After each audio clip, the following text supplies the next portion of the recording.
Hello friends, नमस्कार, good evening. आप सभी का बहुत बहुत स्वागत है आपके अपने चैनल ट्रिपल सी बाईफा स्टडी पर। आइए स्टार्ट करते हैं आज के इस क्लास को। जो भी साथी क्लास में आ चुके हैं, आप सभी एक बार सेशन को शेयर कर दें ताकि और भी बच्चे और भी साथी इस क्लास को ज्वाइन कर पाएँ।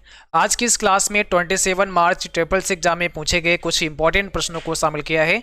ये सभी प्रश्न हमारे पास भेजे हैं नीरज गोड़ा से, दीपक कुमार वर्मा महाराजगंज से, ब्रजेश कुमार उन्नाव से, प्रभात रंजन त्रिपाठी और प्रवीण कुमार यादव ने। तो सबसे पहले आप सभी का बहुत बहुत धन्यवाद जो आपने हमें प्रश्न भेजे हैं। और आप लोग भी जिनका आगे ट्रिपल सी का एग्जाम होने वाला है, अपने प्रश्न हमें अवश्य भेजें। प्रश्न आप हमें व्हाट्सएप कर सकते हैं 9452299436 पर, या फिर मेल कर सकते हैं info.triplec@gmail.com पर। ठीक है, चलिए स्टार्ट करते हैं। आज का सबसे पहला प्रश्न आपके स्क्रीन पर आ चुका है और यहाँ पर पूछा गया है, इम्प्रेस में अधिकतम जूम कितना होता है। लिब्रे ऑफिस इम्प्रेस में अधिकतम जूम कितना होता है? 5000%, 2000%, 3000% या 6000%। तो अगर हम लिब्रे ऑफिस इम्प्रेस की बात करें, जो कि एक प्रेजेंटेशन सॉफ्टवेयर है, ठीक है, यहाँ पर मैक्सिमम जूम की अगर बात करें तो कितना होता है? 3000% होता है। 3000% तक अधिकतम जूम किया जा सकता है। और अगर मिनिमम की बात हो कि कम से कम कितना कर सकते हैं, तो कम से कम 5% कर सकते हैं। यानी मिनिमम जूम 5% तक हो सकता है और मैक्सिमम जूम 3000% तक हो सकता है। तो ऑप्शन नंबर यहाँ पर आपका सी करेक्ट हो जाएगा। अगला सवाल देखिए, दुनिया का पहला सामान्य उद्देश्य इलेक्ट्रॉनिक कंप्यूटर कौन सा है? अगर आपसे पूछें दुनिया का पहला सामान्य उद्देश्य इलेक्ट्रॉनिक डिजिटल कंप्यूटर, तो इसका जवाब क्या होगा? ऑप्शन में दिया है यूनिबैक, एडसेक, एडवैक या एनिएक। सही जवाब करना है सभी बच्चों को कमेंट बॉक्स में लिखना है। और जो साथी क्लास से जुड़ चुके हैं, आप सभी बच्चे एक बार सेशन को शेयर करें ताकि और भी साथी जिनका भी आगे ट्रिपल सी का एग्जाम होने वाला है उन तक भी क्लास पहुंच पाए। ओके, यहाँ पर सही जवाब क्या हो जाएगा? ऑप्शन डी, एनिएक हो जाएगा। एनिएक दुनिया का पहला सामान्य उद्देश्य इलेक्ट्रॉनिक कंप्यूटर है, या इलेक्ट्रॉनिक डिजिटल कंप्यूटर आप बोल सकते हैं। लेकिन अगर आपसे कॉमर्शियल पूछा जाए तो याद रखना है यूनिबैक हो जाएगा। ठीक है, यहाँ पर आपको बताना है इक्वल राउंड 175 कामा -2 का मान कितना होता है। 175 कामा -2 की वैल्यू आपसे पूछी गई है। तो देखिए यहाँ पर क्या करना है, आपको 175 लिखना है कामा -2, यानी दो स्थानों तक हमें राउंड ऑफ करना है। तो यहाँ पर 7 और 5 को हमें हटाना है। 5 के स्थान पर 0 हो जाएगा, 7 के स्थान पर 0 हो जाएगा। और आपको पता है जो लास्ट में संख्या हमने हटाई है, यानी यहाँ 5 और 7 हटाना था। तो देखो यहाँ 7 जो है आपका वो 5 से बड़ा है। अगर 5 या 5 से बड़ा है तो जो लास्ट में संख्या बचेगी उसमें +1 हो जाएगा। तो एक में आपको एक और ऐड कर देना है, यहाँ पर 2 हो जाएगा, यानी 200 आपका आंसर आ जाएगा। ऑप्शन नंबर यहाँ पर आपका बी करेक्ट हो जाएगा। अगला सवाल है आपका, निम्न में से कौन सा निम्न स्तरीय भाषा का उदाहरण है? इसमें ये देखना है कि कौन सा लो लेवल लैंग्वेज का एग्जाम्पल है। यहाँ ऑप्शन में सी दिया गया है, प्रोलॉग दिया गया है, कोबॉल दिया गया है और असेंबली लैंग्वेज दिया गया है।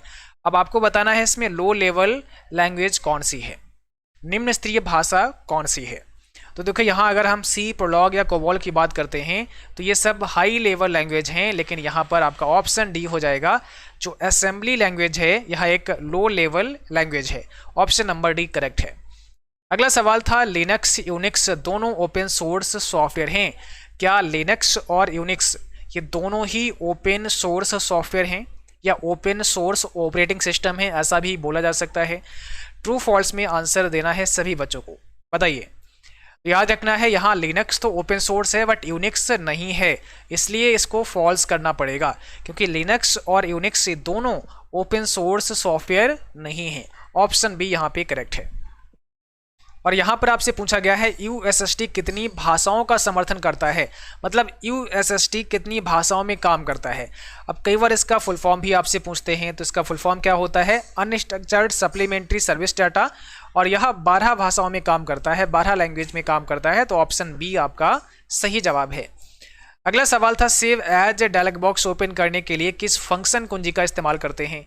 अगर आपसे पूछा जाए कि save as dialog box open करना है तो कौन सी फंक्शन कुंजी का इस्तेमाल करेंगे? देखिए बहुत ही इंपॉर्टेंट सवाल बन गया है, क्योंकि यहाँ पर इन्होंने फंक्शन कुंजी पूछा है आपसे।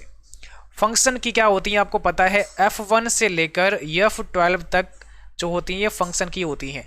F1 से F12 तक की जो की होती हैं उनको फंक्शन की कहा जाता है।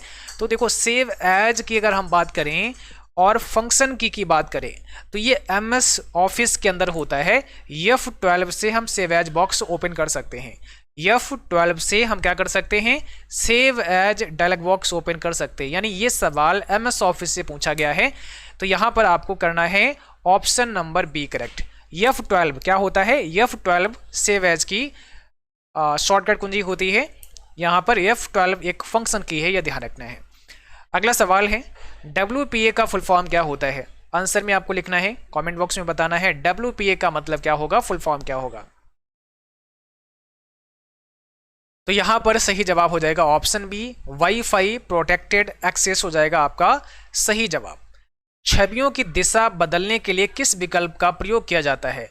छवियों का मतलब यहां पर इमेजेज से है, इमेजेज, ठीक है ना। तो इमेजेज की दिशा को बदलना है, डायरेक्शन को चेंज करना है, तो किस विकल्प का हम इस्तेमाल करते हैं, फिल्टर, एनिमेशन, रोटेट या इसमें से कोई नहीं। कोई भी इमेज है, कोई पिक्चर है, उसकी दिशा को बदलना चाहते हैं, आप डायरेक्शन को चेंज करना चाहते हैं तो हमें रोटेट करना पड़ता है, हम उस पिक्चर को रोटेट कर सकते हैं। ऑप्शन नंबर यहाँ पर सी हो जाएगा। अगला सवाल है लिब्रो ऑफिस में हेल्प के लिए कौन सी शॉर्टकट कुंजी इस्तेमाल करते हैं। लिब्रो ऑफिस में हेल्प की बात करें तो हेल्प के लिए कौन सी शॉर्टकट कुंजी होती है, किस शॉर्टकट कुंजी का इस्तेमाल हेल्प के लिए करते हैं। F1, F2, F3 या F4, इसमें राइट आंसर आपको देना है, कौन सा सही जवाब हो जाएगा। देखिए हेल्प की अगर बात करें तो F1 हो जाएगा। F1 ये हेल्प की शॉर्टकट कुंजी होती है। विश्व का सबसे बड़ा हैडूप क्लस्टर कौन सा है। सबसे बड़ा हैडूप क्लस्टर आपसे पूछा है, तो क्या होगा इसमें राइट आंसर। ये काफ़ी इंपॉर्टेंट सवाल है और अक्सर एग्जाम में पूछ लेते हैं। तो सबसे बड़ा हैडूप क्लस्टर की बात करें तो फेसबुक आपका हो जाएगा। राइट आंसर ऑप्शन बी है यहाँ पर, फेसबुक। यहाँ पर आपसे पूछा गया है मोबाइल फ़ोन में IMEI नंबर जानने के लिए किस कोड का इस्तेमाल करना होता है, यानी IMEI नंबर किस कोड को डायल करके पता किया जा सकता है। सही जवाब करें कमेंट बॉक्स में, क्या हो जाएगा।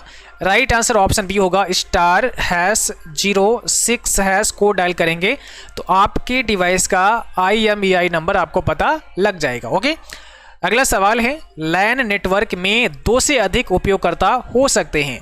जो लैन नेटवर्क होता है जिसे लोकल एरिया नेटवर्क कहा जाता है, इसमें 2 से अधिक उपयोगकर्ता यानी यूजर हो सकते हैं। क्या ये बात सही है। 2 से अधिक हो सकते हैं तो ट्रू करना है, नहीं तो फॉल्स करना है। अब क्या होगा इसका सही जवाब, आप सबको जल्दी से कमेंट बॉक्स में लिखना है। तो यहाँ पर सही जवाब ऑप्शन पहला, बिल्कुल 2 से अधिक हो सकते हैं। ठीक है, अगला सवाल है NPCI SBI की एक पहल है। NPCI जो है, ठीक है, वो SBI की एक पहल है। NPCI का मतलब क्या होता है, national payments corporation of India. क्या ये SBI यानी स्टेट बैंक ऑफ इंडिया की एक पहल है। थोड़ा सोच समझ के जवाब करना है सभी बच्चों को। यहाँ पर ये फॉल्स हो जाएगा। NPCI जो है ना वो SBI की पहल नहीं है, NPCI RBI की पहल आप बता सकते हैं, क्योंकि NPCI को कौन मॉनिटर करता है या कौन गवर्न करता है या कौन इसे हैंडल करता है, RBI करता है। ठीक है, और NPCI की शुरुआत ही RBI के द्वारा की गई। इसको मैनेज कौन करता है, RBI करता है, रिजर्व बैंक ऑफ इंडिया करता है। तो यहाँ पर ये फॉल्स है, आपका ऑप्शन बी करेक्ट है। अगला सवाल है अमेजॉन क्लाउड स्पेस प्रदान करता है। क्या अमेजॉन जो है वो क्लाउड स्पेस या क्लाउड सर्विस प्रदान करता है। अगर करता है तो ट्रू करना है, नहीं तो फॉल्स करना है। तो देखिए अमेजॉन क्लाउड सर्विस प्रदान करता है, इसका आंसर होगा यस, बिल्कुल सही, ऑप्शन पहला हो जाएगा। अगला सवाल है वेबसाइट में मुख्य पेज को क्या कहा जाता है। जो वेबसाइट का मुख्य पेज होता है, ठीक है, वेबसाइट का जो मुख्य पेज होता है उसे क्या कहा जाता है। मेन पेज कहा जाता है या फर्स्ट पेज कहा जाता है या होम पेज कहा जाता है या फिर इसमें से कोई भी करेक्ट नहीं है। तो देखिए वेबसाइट का जो फर्स्ट पेज है, जो पहला पेज है, उसे होम पेज का नाम देते हैं। जब भी आप किसी वेबसाइट पर जाते हैं और जो पहला पेज आपके सामने आता है वही उस वेबसाइट का होम पेज कहलाता है। ऑप्शन नंबर यहाँ पर सी हो जाएगा। अगला सवाल देखो, इक्वल फ्लोर 124,19 का मान क्या होगा, इसकी वैल्यू क्या होगी। बहुत सिंपल है, फ्लोर दिया गया है यानी हमें घटते क्रम में देखना है। 19 से 124 नहीं डिवाइड होगा तो क्या 123 डिवाइड होगा, क्या 122 होगा, क्या 121 होगा? ऐसा कौन सा वो नंबर है जो कि 19 से डिवाइड हो जाएगा? घटते क्रम में हमको आगे बढ़ना है। तो यहाँ पर सही जवाब ऑप्शन बी है, 114 19 से डिवाइड हो जाएगा। तो राइट आंसर क्या होगा? ऑप्शन बी हो जाएगा। क्या यूपीआई नगदी को बढ़ावा देता है? क्या यूपीआई, जैसे यूनिफाइड पेमेंट्स इंटरफेस कहते हैं, क्या यह नगदी को बढ़ावा देता है? नगदी का मतलब यहाँ पर कैश से है। क्या ये कैश को बढ़ावा देता है? ठीक है, तो यूपीआई क्या होता है? एक ऑनलाइन पेमेंट माध्यम है ना। इससे हम ऑनलाइन पैसे किसी को भेज सकते हैं। तो जब ऑनलाइन पैसे भेजते हैं तो वहाँ कैश की बात कैसे कर सकते हैं? वो तो कैशलेस होता है। तो ये नगदी को बढ़ावा देता है? नहीं देता है, इसलिए फॉल्स करेंगे। ऑप्शन बी यहाँ पे करेक्ट हो जाएगा। अगला सवाल देखो, विश्व का सबसे पहला सर्च इंजन कौन सा है? फर्स्ट सर्च इंजन की बात की गई, यहाँ पे कौन सा हो जाएगा? अगर हम सर्च इंजन की बात करें, विश्व के सबसे पहले सर्च इंजन की बात करें, तो ऑप्शन बी यहाँ पे आर्ची हो जाएगा। राइट आंसर में आपको ऑप्शन बी करना है। सबसे पहले नेट बैंकिंग की सुविधा किस बैंक ने प्रदान की? सबसे पहले नेट बैंकिंग की सुविधा कौन सी बैंक के द्वारा प्रदान की गई? ये भी काफ़ी इंपॉर्टेंट है, अक्सर एग्जाम में पूछते हैं। तो याद रखना है, आईसीआईसीआई बैंक के द्वारा नेट बैंकिंग की सुविधा प्रदान की गई। आरटीजीएस में 2 लाख से 5 लाख के बीच ट्रांसफर करने पर बैंक कितना चार्ज लगाता है? आरटीजीएस में 2 लाख से 5 लाख के बीच ट्रांसफर करने पर बैंक कितना चार्ज लगाता है? सही जवाब बताना है कमेंट बॉक्स में, क्या हो जाएगा? चलिए, सही जवाब बताना है कमेंट बॉक्स में। यहाँ पर राइट आंसर क्या होगा? राइट आंसर ऑप्शन सी होगा, 25 रुपये। कितना चार्ज लगाता है? 25 रुपये का चार्ज लगता है 2 लाख से 5 लाख के बीच में आरटीजीएस करने पर। ओटीपी का फुल फॉर्म क्या होता है? 22 में आपको जवाब करना है, ओटीपी का फुल फॉर्म क्या होता है? सही जवाब बताइए कमेंट बॉक्स में, ओटीपी का फुल फॉर्म क्या होता है? ओटीपी का मतलब है यहाँ पे वन टाइम पासवर्ड। क्या होगा? ऑप्शन पहला, वन टाइम पासवर्ड ओटीपी का फुल फॉर्म होता है।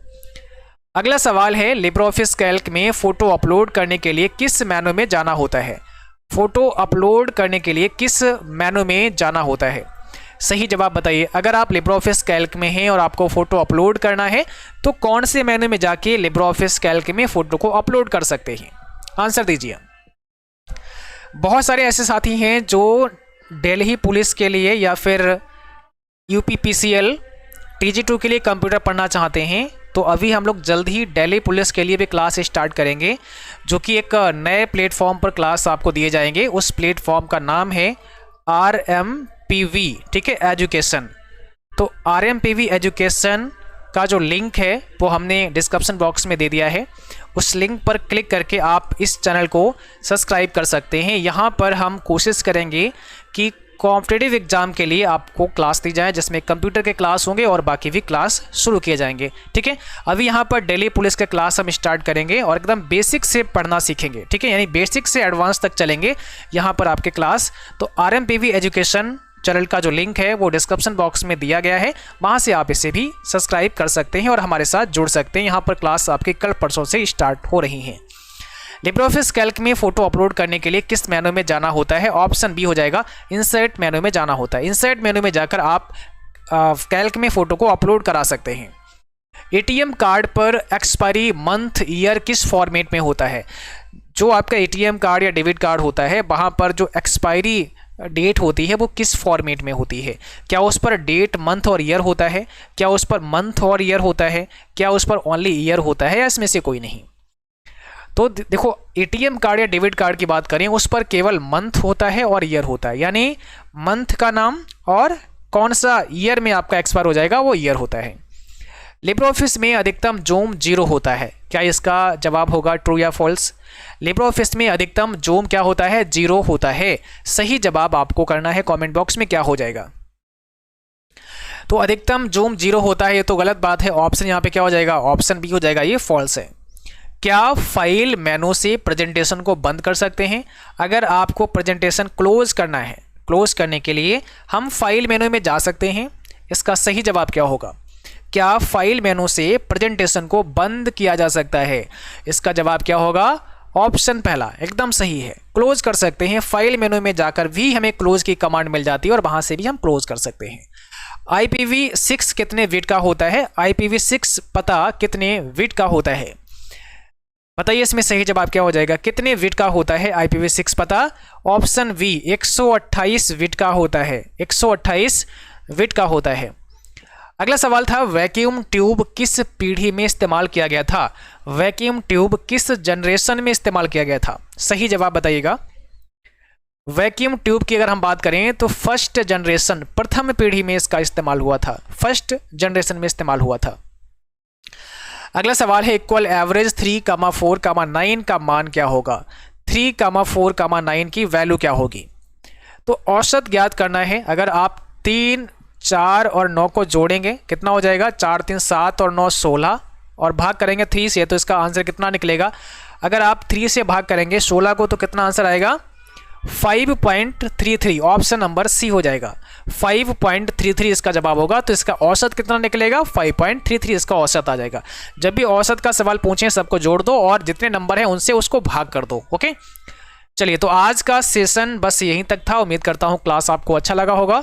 और कल की क्लास की पीडीएफ किसी कारणवश आपके टेलीग्राम पर नहीं आ पाई थी, ठीक है, तो उसका भी पीडीएफ आ जाएगा और आज के क्लास का भी पीडीएफ आ जाएगा। आप सभी CCC BYFA स्टडी टेलीग्राम से इसको डाउनलोड कर सकते हैं और लिंक आपको डिस्क्रिप्शन बॉक्स में भी मिल जाएगा, वहाँ से भी आप लोग डाउनलोड कर सकते हैं या फिर आप हमारी वेबसाइट पर जाकर के भी पीडीएफ को डाउनलोड कर सकते हैं। चलिए आज के लिए बस इतना ही, मिलते हैं अगली क्लास में। तब तक के लिए जय हिंद, बाय बाय।